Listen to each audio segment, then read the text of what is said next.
Welcome back to the Pursuit of Accuracy. I'm Josh, and today we're out here, well, we're on the range, and we're just going to be talking about 5 years of precision rimfire shooting. And I'm going to try and just talk to you guys like I would anybody else at the range.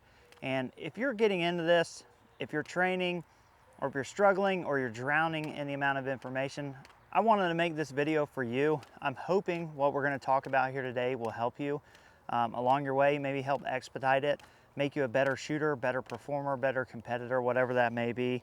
And so we're going to be talking about a broad stroke of things. Equipment, optics, ammunition, rifles, things I hear constantly. And this is going to be controversial. And I'm not a scientist. I'm just giving you guys what I picked up on over the last 4 or 5 years. And a recurring theme in this video, among other videos, is that there's not a lot of hard truths in rimfire. Things are very subjective, and things are often what we perceive. So take what I say with a grain of salt.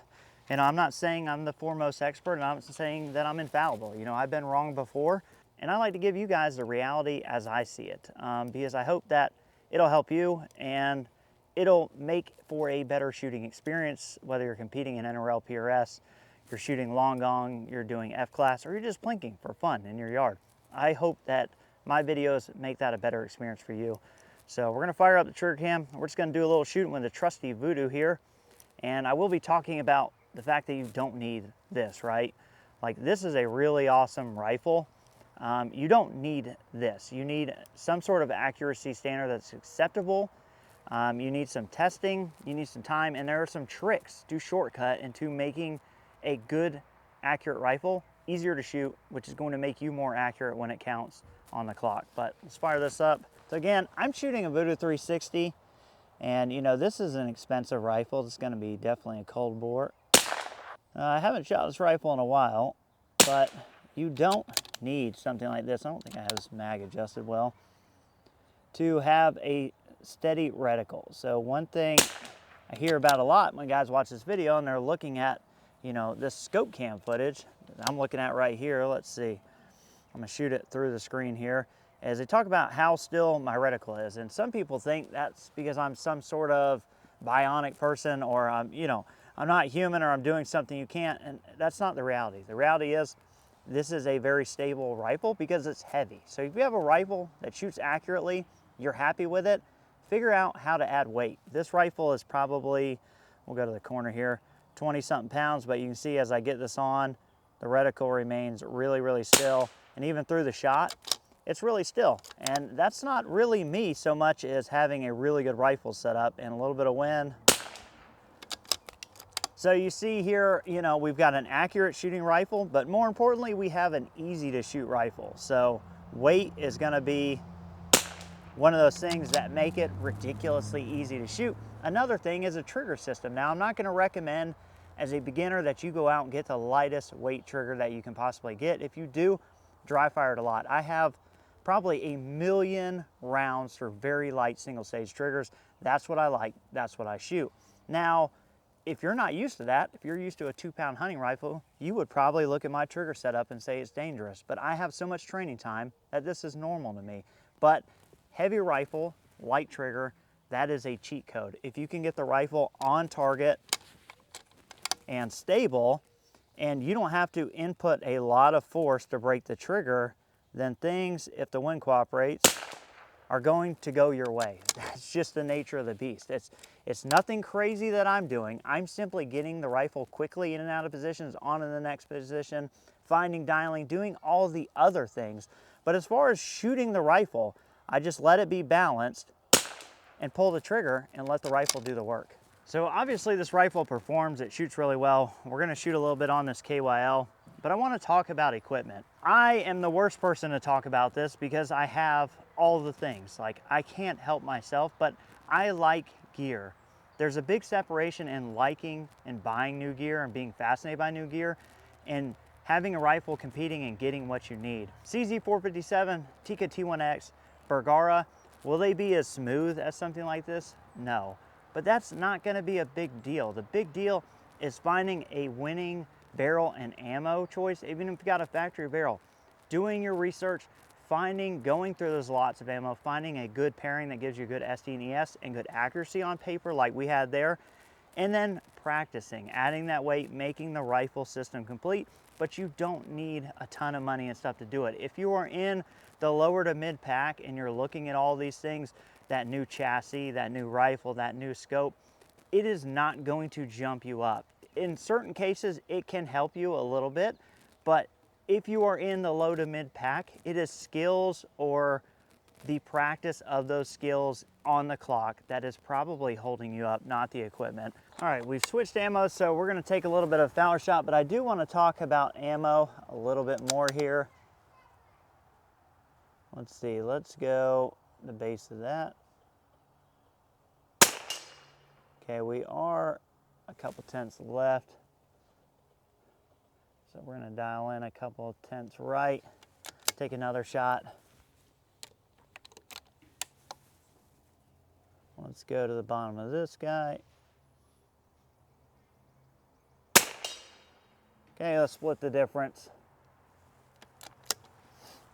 But this is gonna be one of those controversial topics because you're gonna need a lot test, right? That's just a given. You need to lot test ammunition, but that always leads us down the road, and you see it on some website and things about barrel break-in. Now, me personally, I don't believe in 22 long rifle barrel break-in. I think you don't need to shoot 500 or 1,000 rounds to break in a barrel. You can pretty much start testing immediately. Where I draw that kind of resource from is I've had the opportunity to test custom gunsmith rifles right out of the machine, run 2 patches and shoot them and get outstanding results that don't really improve, and I've never personally seen it improve. So if you're in the boat of thinking I need to shoot 1,000 or 2,000 rounds of match grade ammunition, you know, just to see what it's doing, you don't. Just start testing. You know, maybe it gets a little bit better, but where I kind of derive this from the most is that I've shot thousands of rounds through single barrels. I mean, thousands. And I haven't seen them decrease in performance. You know, maybe I've had to find new ammo, but the barrel doesn't seem to change, right? So in my brain, if I can't shoot out a barrel like you would in center fire with a rimfire, then how can I possibly break it in, especially a good barrel? We're talking something that's hand lapped, something, you know, from a reputable manufacturer. How do I break it in if I can't break it out, right? So that's kind of why I think that, you know, and I know it's kind of a controversial thing. Let's see here. I really need to adjust this magazine before I come shoot this. Let's shoot one more sider and then let's run. We're gonna go right here. We'll run it. Okay, apparently that's pretty good. It doesn't really help me a whole lot. All right, let's just skip ahead some here. And I am just fighting this mag.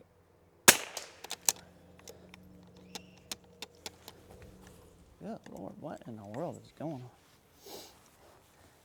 And I don't want to blame the mag here, guys. I just didn't adjust the latch on it. It seems to be a recurring thing because the exact last gun I shot on video, I did the same exact thing. If I hold it up, it goes fine. So it's definitely me, not the mag. Okay, let's go that quarter again. Ooh, just off the left of it. There we go.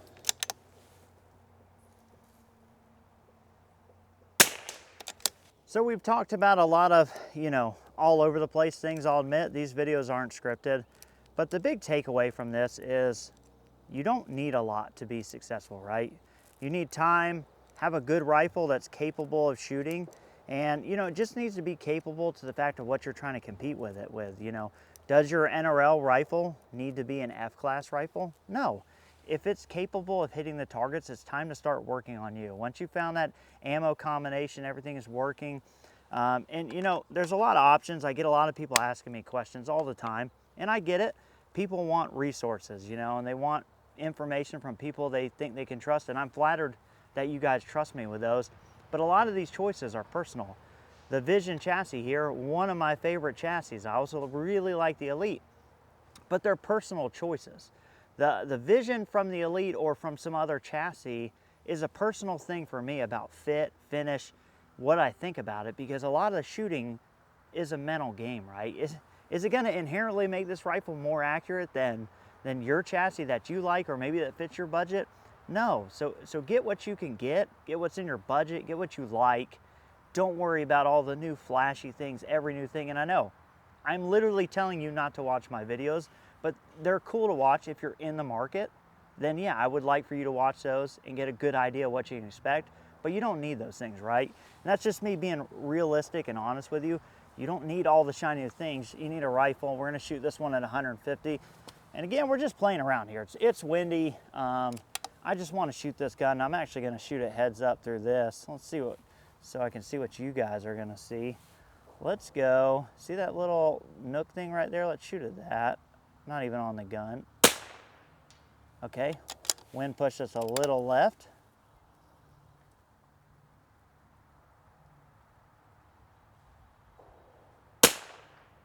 Okay, that one's a little high. Might not be the best lot for this gun.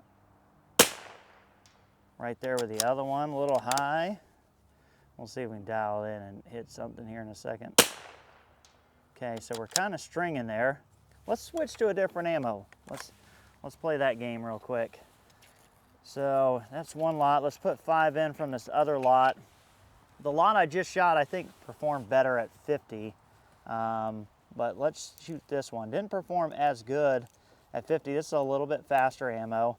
And guys, this is all kind of what you need to do. A lot of this is knowing your rifle, knowing your setup, getting something that works. You know, I grab random ammo, obviously. Don't do that. But, you know, YouTuber tip, don't do what I do. Of course, we're getting a bunch of freaking wind right now. Let's shoot it. We were a little high. This is faster ammo. Let's knock a few tenths off even if we're low. Let's go at this guy here, right there. Okay, knocking a few tenths off was a good idea. Right there above it.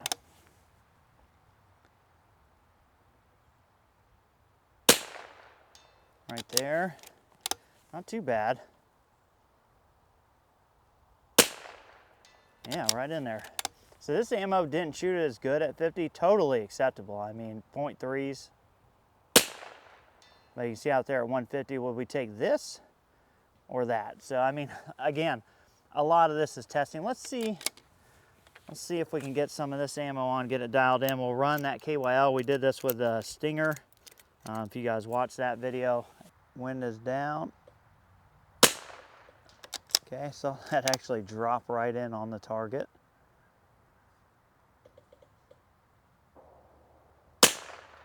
Ooh, just off left. There we go. Ride that same wind call. Ooh, barely nicked it off the left, but I'm gonna take it. Got it. Got a small one hanging there. Barely, but I'm taking it. Oh, couldn't tell. There we go. Nicked it on the left side. Oh, couldn't tell. There we go. As you guys can see, holding a little bit of windage out there. Nothing crazy. Oh, just couldn't quite figure that one out. Oh, nope. Well, there you have it. Even guys like me with all the rifles and a lot of time behind the trigger, sometimes we just can't make it work on every single day, every single time.